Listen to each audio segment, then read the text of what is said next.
ऐसा कर जिससे तेरा भाई ठोकर खाए। माने उनका यह है कि शिक्षा तो यह है कि तुमको मांस मदिरा नहीं ग्रहण करनी है, लेकिन ऐसा कुछ मत करो जिससे तुम्हारा भाई ठोकर खाए, आत्माराम भाई ठोकर खाए। तुमने मनुष्यों की रीतों के कारण परमेश्वर का वचन टाला है। परमेश्वर के वचन को किस लिए क्यों टाल दिया तुमने? क्योंकि मनुष्य की जो रीति रिवाज है ना, ये ढोंग पाखंड आडंबर पूजा पाठ जो है, इन इनकी रीति रिवाज के कारण इनमें तुम फंसे हुए हो और लोग फंसे हुए हैं, और इनके कारण तूने परमेश्वर के वचन को टाला है। जिन्होंने टाला है कि ये लोग होठों से तो तेरा आदर करते हैं, जैसे मेरा शब्दों से तो आदर करते हैं, सुमित्रा ये समझना बात को, देखो अपने दिल पे लगी है ठेस। क्या है? होठों से तो तेरा आदर करते हैं, पर उनका मन मुझसे दूर रहता है और व्यर्थ मेरी उपासना करते हैं। क्या है? जैसे भगवान की उपासना पूजा पाठ नहीं करें व्यर्थ बिना बात पे, क्योंकि मनुष्यों की विधियों में को धर्म उपदेश करके सिखाते हैं। क्योंकि क्या करते हैं, मनुष्यों को विधियों के धर्म का उपदेश देते हैं।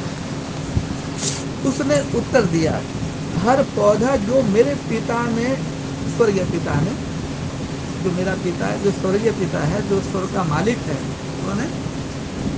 परम धाम का मालिक है, पार ब्रह्म परमेश्वर है। उस मेरे पिता ने नहीं लगाया है वो उखाड़ा जाएगा। जिस पौधे को मेरे पिता ने नहीं लगाया है वो सारे पौधे उखाड़े जाएंगे। माने वो शाखाएं कैसे चलो, वो ब्रांच काटे जाएंगे। उनको जाने दो, वे अंधे मार्ग दिखाने वाले हैं, और यदि अंधा अंधे को मार्ग दिखाए तो दोनों गड्ढे में गिरेंगे। इसलिए बोला, गुरु जिनके आंधे चेला सत्यानाश, देधारी को क्या मुक्ति देगा। ठीक है, सब बहुत कुछ है, लेकिन मैंने अपना खास थोड़ा आप लोगों के लिए, अपने उसके लिए, नहीं तो बाइबल में बहुत सारा चीज लिखा हुआ है। क्योंकि लिखा है कि मैं ज्ञानवानों के ज्ञान को नाश करूंगा। तो क्या लिखा हुआ है? जितने भी ज्ञानवान है ना, उनके एक दिन, हाँ हाँ, परमेश्वर ने मूर्खों को चुन लिया। किसको चुना? आप मूर्ख हो ना दुनिया के हिसाब से, ये भी मूर्ख है, ये महामूर्ख है। हमने इन्हीं को ले लिया था। जो दुनिया का कबाड़, दुनिया के लिए कबाड़ है, ये सब रद्दी है। इनके पति ने इनको पास से रद्दी मांग लिया। क्या हो गया? पुराना हो गया, तो मैं पुराना को खरीदता हूँ, क्यों? कबाड़ को खरीदता हूँ। सुधाकर ने भी रद्द कर दिया। मैं कबाड़ी, जो कबाड़ होता है तो मैं खरीद लेता हूँ ना। तुम्हारे लिए कोई भी कबाड़ है तो मेरे को दे दो आप, मैं हूँ कबाड़ी, खरीदने आया हूँ। पुराने नए के बदले पुराना दे दो। क्या? नया ले लो, पुराना दे दो। समझे नहीं? तो क्योंकि लिखा है कि मैं ज्ञानवानों के ज्ञान का नाश करूंगा और समझदारों की समझ को तुच्छ करूंगा। है? और कहाँ रहा ज्ञानवान, और कहाँ रहा शास्त्री, और कहाँ रहा विवादी? क्या परमेश्वर ने संसार के ज्ञान को मूर्खता नहीं ठहराया? परमेश्वर ने संसार के ज्ञान को क्या ठहराया? मूर्खता, दोगली पढ़ाई। आगे समझ, ये संसार की जो पढ़ाई है, जो डिग्री लेके घूम रहे हैं ना सारे अहंकार घमंडी, तो उनके लिए है कि उनका मैं नाश करूंगा मैं। तो कहाँ रहा मनुष्य के ज्ञान का ज्ञानवान और परमेश्वर की निर्हा? क्योंकि परमेश्वर की मूर्खता मनुष्य के ज्ञान से ज्ञानवान है, और परमेश्वर की निर्बलता मनुष्यों के बल से बहुत बलवान है। परमेश्वर को लोग सोचना कुछ नहीं है, तो परमेश्वर की जो निर्बलता है ना, वो भी बड़े से बड़े बलवानों के लिए बहुत, तो तब भी वो बलवान ही रहेगा, बलवान ही है वो। है?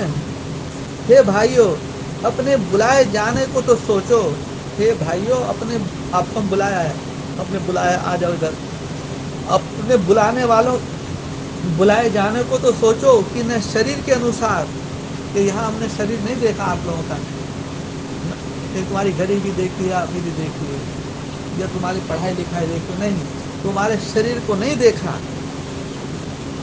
तो शरीर के ना तो तुम्हारे शरीर के अनुसार बहुत ज्ञानवान और न बहुत समर्थी, बहुत ज़्यादा यहाँ ज्ञानवान भी नहीं और बहुत ज़्यादा कुछ सामर्थ्यवान भी नहीं, और न ही बहुत कुलीन, कुलीन माने बहुत अमीर यहाँ बुलाए गए। परंतु परमेश्वर ने जगत के मूर्खों को चुन लिया है। क्या है? परमेश्वर ने जगत के मूर्खों को चुन लिया है कि ज्ञानवानों को लज्जित करे, और परमेश्वर ने जगत के निर्बलों को चुन लिया कि बलवानों को लज्जित करे, और परमात्मा ने जगत के नीचों को, तुच्छों को चुन लिया ताकि परमेश्वर के सामने कोई प्राणी घमंड ना कर पाए। घमंड करना है तो परमात्मा में घमंड करो। घमंड करना है तो घमंड माने गर्व करना है, तो किसमें गर्व करना है? परमात्मा। हम आत्मा है यदि मान लो तो हमें परमात्मा में हमें गर्व होना चाहिए कि हम परमात्मा के संतान हैं।